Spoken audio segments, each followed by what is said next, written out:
Coach, you're kind of out about making progress. Obviously, playing well against Citadel, playing well against Furman, Sure. played so well against Richmond. Kind of what went wrong in the Richmond game? You know, I think I really liked our preparation and our plan, and I liked our mindset. You know, even in pregame warmups and all that. So I really thought we were, mentally very focused. Didn't start off great offensively, but then we really, got three and out. I think the first two drives on defense. So we're down 14-0. Rob goes out. Obviously got confidence in Zoltan going in there, and we're moving the ball, and we throw a pick on the fringe that they run back 70 yards for a touchdown. And so if you look at all of our turnovers, they're all on the fringe of the red zone. I think we were doing some good things, but literally Richmond is a very good team and very physical. But we didn't just shoot ourselves in the foot. I think we blew both of our feet off. You know what I'm saying? So you're not going to win games like that. I thought we played well on special teams. And so there's some bright spots. But when you're a young team, when you're predominantly a sophomoric group playing a playoff team from last year, who's really pretty good, played tight with Virginia-ish, and then Wofford, they're a little, they kind of did what we did in the game. I think we'll see that throughout the year they'll prove to be a pretty good team, and we just got to play more effectively. You got to show up on Saturdays to win the game. Do you feel like, obviously it's a good time for Rob to have a week off now, but sure. Do you think he comes back full strength, or is this an issue that's going to be a lingering issue? No, I think it'll linger, but I think, I trust our medical people, and I think we've got, some good players that can, Rob doesn't have to be, play hero ball out there, neither does Zoltan, neither does anybody on our team. We just got to play a little bit better across the board. Are you hoping Rob's good though in 2 weeks? Or y'all not? I hope he's better tomorrow, but I don't know that. I'm not preparing. You always have to work two plans in my mind. I think that's the smart, wise way to do it. Is hey, this is the plan if he's healthy. This is also the plan if he's not healthy. Just like when Zoltan was in the game, we called the game a little bit differently because his skill set's a little bit different. We're still able to move the ball, not like we want to, but credit to Richmond for being pretty good on defense. He's not, I know the quarterback's obviously an important position, and he's not healthy right now, but you're banged up in a lot of areas, aren't you? This is at a good time where some linemen, some receivers, whatever, We had more guys go out of the game this week than we've had probably in the first two games combined. So we kind of need this week. If you look at our schedule and the calendar of the football season, this is almost actually halfway from when we started fall camp to when we end the season. So I think we're probably even a little fatigued, but we need some guys. And we've played without some guys. Don Pagano hasn't played yet. You know what I'm saying? Coop's been out for 2 weeks. And so we need to get some guys back. We need to get some people healthy. Probably need to get a little mentally refreshed too. And so I think it'd be good for our staff as well as our players.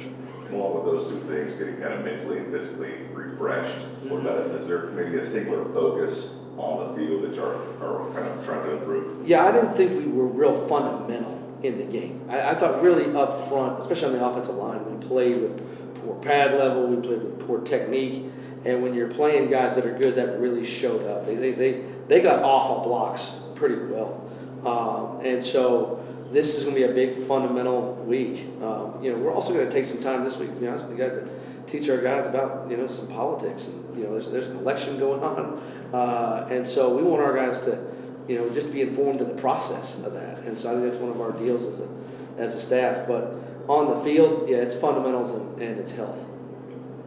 What was it about? To have obviously a very big election coming up. Is this something that you were going to do, or is it getting them getting them registered to vote, or how does it kind of work? So I think part of it is the NCAA's got some education out there of just how our government works. It's probably like a good history class on econ and government, right? Not the econ part, but most of those classes get taught together.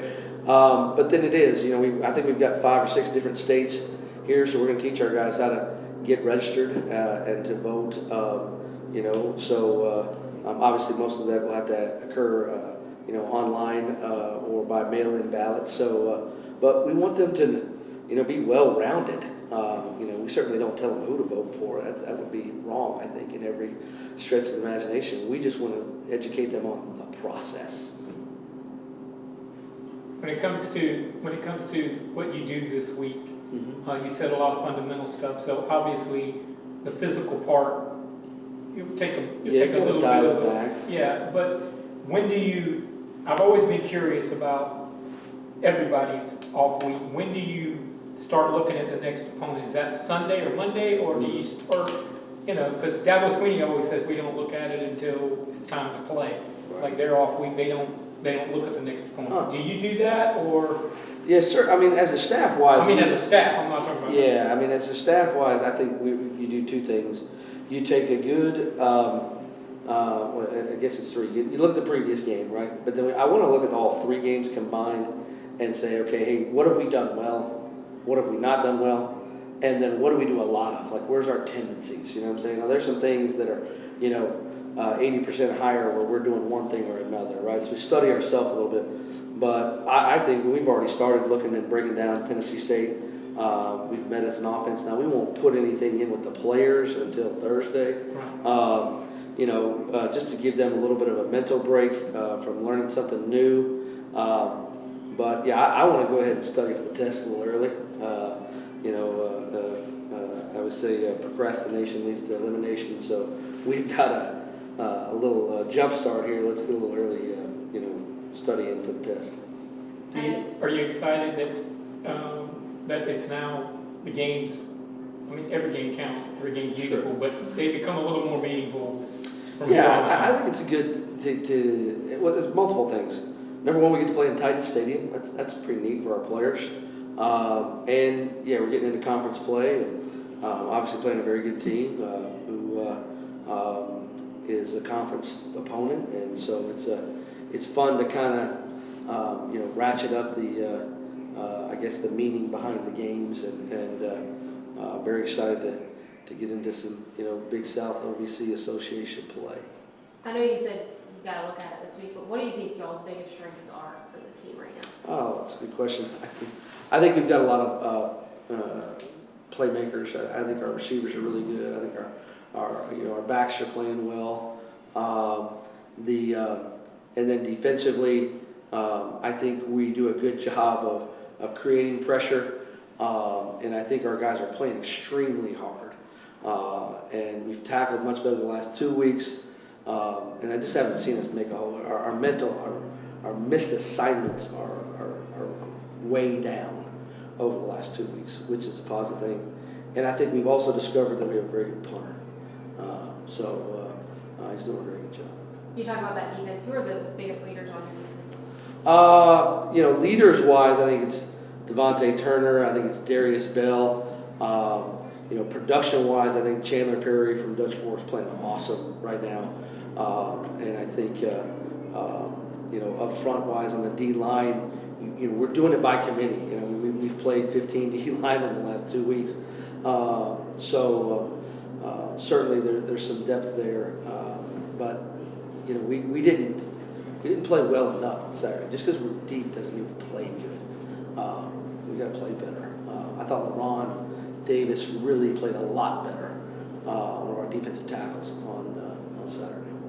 Some FCS schools kind of had people kind of either pay for it, they pay for themselves, the iPads on the sidelines. Where y'all? Yeah, we're fully invested on that. I think it's awesome.